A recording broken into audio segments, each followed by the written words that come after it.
Greetings, everyone. I am Pete Pardo from Sea of Tranquility. Welcome to pick and day number 5 of my favorite 31 blind buy albums of all time. That's right. So the criteria here, we're doing each and every day here this month in October 2025.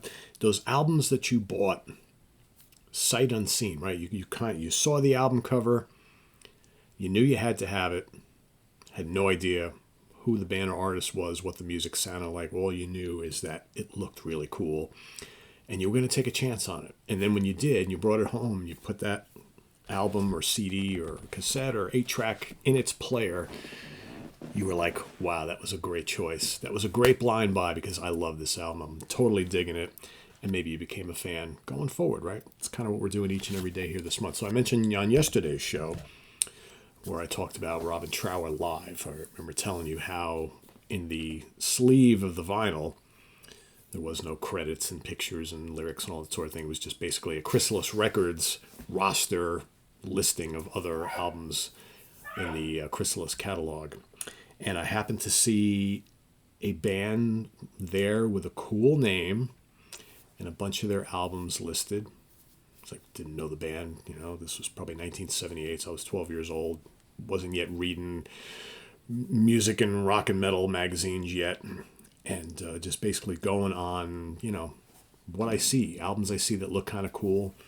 Maybe I recognize something from the radio, a band song from the radio or whatever, but I was mostly still listening to AM radio at the time. My parents listened to AM radio out of New York City or locally in the Hudson Valley quite a lot, so I would catch a lot of radio songs, but I wasn't really listening to the local FM rock radio station yet. That was probably coming in a year or two. So I happened to see a listing of this particular band. So the next time, my dad took my brother and I down to New York City to J&R Music World, Lower East Side, over by near where the Brooklyn Bridge was, over by City Hall. Right, my father worked right down along there, right by Chinatown. We went to J&R Music, and I went to look in the U section because I was very curious about this other Chrysalis band that shared the same record label as Robin Trower. This particular album that I wound up buying, I saw the cover, and I was like, wow, it's a weird cover, but I think I'm going to get it. Released May 1977. Recorded at Air Studios in London, England, produced by Ron Nevison for Chrysalis Records, like I mentioned. The album I'm talking about was UFO Lights Out. Very, very cool. So, of course, I see this album cover, and it's kind of mysterious. And at the time, they also had... Actually, no, this was probably... Was this 78 or 79? This might have actually been 79. So, I also happened to see a couple of their other albums, including one that had all these faces with little silver bubbles all over it. That was Obsession. I didn't buy Obsession that day. I bought this album because I remember reading the title on the Robin Trower insert in my vinyl of Robin Trower Live. So I figured, let me go with this. And I was kind of taken, the cover's kind of weird and bizarre, and it's like, what does all this mean? But I love the band name. And I was like, all right, cool. And yeah, on the back it had these pictures of the guys. I'm like, all right, they look like cool, like heavy metal rockers, right? I'm going to give this a try. So I remember specifically, after lunch, Dad walked my brother and I back to my grandparents' house. They lived over on Grand Street, right on the borderline of the... it's weird where they lived. They lived right over by the Bagel and Bialy place and the Pickle Man, if you know, like any of those, over on Essex Street, Essex Grand and Broadway. And that area, that neighborhood was like bordering you had Chinatown, you had Little Italy, and you had the Jewish neighborhood, all like right there. My grandparents lived like right in the middle of all of that. So it wasn't a far walk. It was like maybe a 15, 20-minute walk from my father's office. So he brought us back there. I had my J&R, bright yellow J&R music bag, right, with my UFO Lights Out. And over at my grandparents' house, I said to my grandmother, I'm like, can I use your Victrola? Because they used to have, I should say, this old, I can only imagine how old it was, Victrola that had it was encased in like a wooden, whatever you call it, right, with the doors that open, and then inside is the turntable. The turntable is like bounces on a spring, right, so you could pull it out, and then you put your album on, and the speakers were right built into the whole casing of the whole thing. It was really, old school type of thing. It sounded like shit, but who cares, right?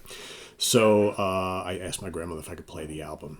Meanwhile, she's probably like, oh God, what did my grandson bring home here? But she stayed in the kitchen. She was cooking and watching TV in there. So like my brother and I went and put on Lights Out by UFO, and I remember like being completely taken with this guy Michael Schenker, and I'm sitting there looking over, listening to this, and like, Too Hot to Handle, and hearing the title track, and Electric Phase, which I love, Love to Love, and so on and so forth, and I just totally fell in love with the album. And I will say, within short order, in fact, I think it was the next time that I came into the city, I went and got Obsession, and Obsession was in the cutout bin, and Obsession was $2.99 or maybe $1.99. I remember the top right corner was cut off. Some of them had a little notch cut off. Some had the corners cut off. This one had the corner cut off. And I remember I bought Obsession, like literally it was within a couple of months after this. Because, it's not like today. Today, it's like you get turned on to a band, like the next day you're ordering the rest of the catalog. You had to kind of save up a little bit of money. You had to wait till I went back down there again. And but I was totally hooked with UFO. And then I think I got Phenomenon next. And, then I started buying. I think I got the live album Strangers in the Night probably 3 or 4 albums into my buying mode of picking up the UFO stuff. I think I got all the other studio albums before I actually picked up Strangers in the Night, because of course that was a double album. I had to save up a little bit more, so it was a little easier to get some of the other ones. But I got all the other Schenker era albums leading up to that point within a short span of time, maybe within a year or so. I think so. By the time I entered high school in 1980, I had all of the Schenker albums up to that point. And then of course I found out he wasn't in the band anymore, because then you blinked. And then that Michael Schenker Group album came out, right? It was like, oh, okay. And then I found out that UFO had a new guitar player and all that kind of stuff. You start reading things in magazines. By this time, I'm already buying the magazines. And, no internet at the time. So you're getting information very, very slow. Very slow after things have already happened. I don't know how we survived back then, right? But we did, right? Different time. So, but yeah, this is what many consider the classic lineup of UFO. This, of course, is Phil Mogg on vocals, Pete Way on bass, Michael Schenker on guitar, Paul Raymond on keyboards, rhythm guitar, backing vocals, and Mr. Andy Parker on drums. Like I said, produced by Ron Nevison. He would produce this album and the Obsession album. I always kind of like some people come down on the production of these albums. I really like them. I think they sound great. And I think Michael Schenker, some of his best playing ever of all time is on these 2 albums. You can make the argument for Force It as well. I mean, it's really, when you think about it, Force It, Phenomenon before that, No Heavy Pettin', Lights Out, and Obsession. Doesn't get much better than that. But for me, Lights Out and Obsession are the 2 greatest albums of this era. Just so good. But Force It's right behind it. You can make the argument too that Force It probably top to bottom may be stronger than either of those albums. But, these albums have, Too Hot to Handle on them, and, Love to Love, and the title track, and, all the great stuff. Pack It Up and Go, Ain't No Baby. There's so many great songs on Obsession, too. But Obsession is my favorite, because I think Obsession has some of my favorite UFO songs on it, and I think my favorite Michael Schenker playing, as far as, solos and fills and things like that, I think are on that particular album. But sadly enough, neither of these albums really did all that much here in the States.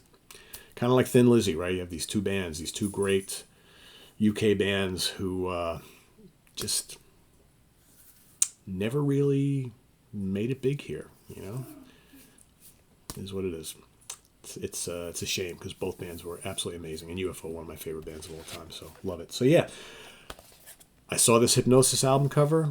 I knew the name from that insert in the chrysalis sleeve from Robin Trower Live. Had to have it, and I was extremely happy that I made this purchase, and it turned me into a lifelong UFO fan from that point on. So yeah, that's my blind buy pick for today. UFO Lights Out.